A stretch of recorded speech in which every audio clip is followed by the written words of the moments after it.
Volkswagen was founded in Germany in 1937 by Adolf Hitler and Ferdinand Porsche, both from the Nazi Party during World War II.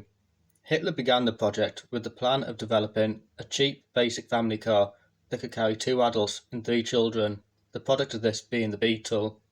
It was the first ever Volkswagen.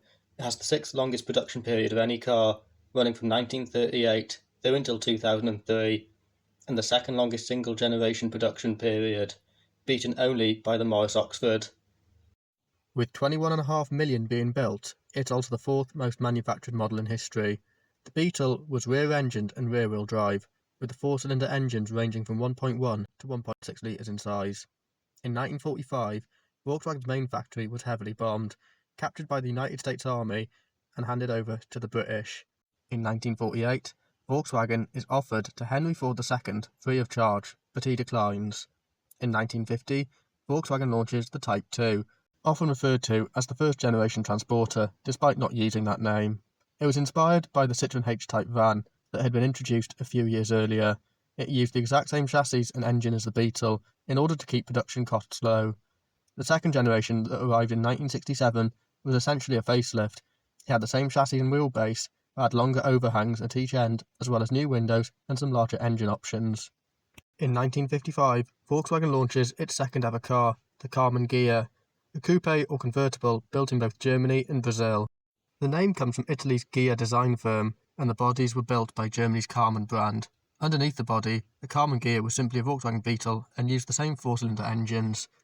During the late 1960s, following a sudden decline in Beetle sales, Volkswagen reveals the EA235 prototype. It featured a front-mounted engine and front-wheel drive, but never made it to production. In the late 1960s, Volkswagen accounted for 45% of the car market in its home country Germany, but by 1972, this had dropped to just 26%.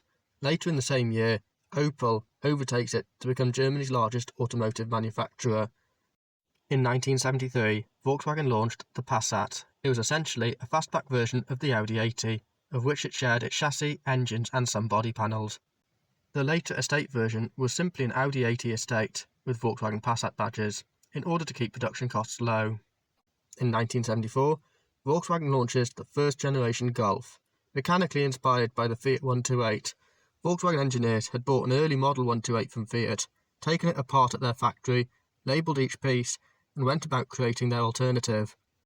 The Golf marked a change for Volkswagen's small family car, from the original rear-engine, rear-wheel drive setup to the new front-engine, front-wheel drive setup that they still use today. It featured a range of four-cylinder petrol and diesel engines from 1.1 to 1.8 litres in size.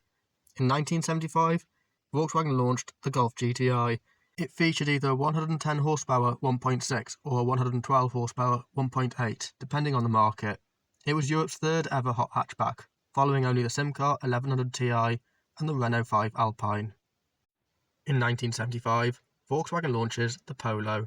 It was a rebadged Audi 50 that had a shorter kit list and a lower price. Audi 50 sales dropped following the launch of the Polo, with the Polo eventually outliving its Audi twin. The Polo and Audi 50 were inspired by the Renault 5 that had been launched in 1972, with VW wanting to use the Audi model for a smaller product it could market below the Golf.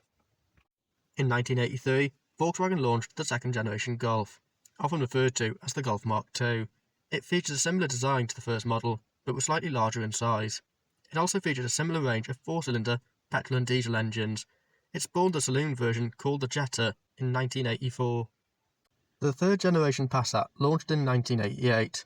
It was the first Passat not to be offered as a fastback, being only available in saloon and estate form, akin to other European D-segment models of the time, such as the similar-sized Peugeot 405 that had launched a year earlier. Like the Peugeot, the Passat had a front-mounted engine with either front or four-wheel drive.